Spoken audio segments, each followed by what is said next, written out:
Yeah, so we have a deadbolt and the tail's broken. Just going to remove that using pick, pushing down.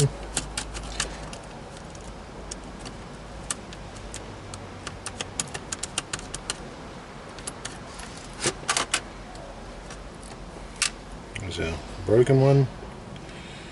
Here's our new one. That's rubbish. That's the pin that we're pushing down.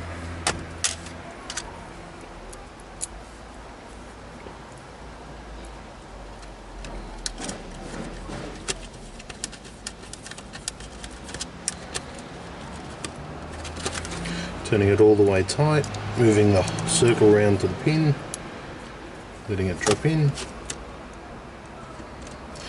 giving it one turn of slack, checking that rotates,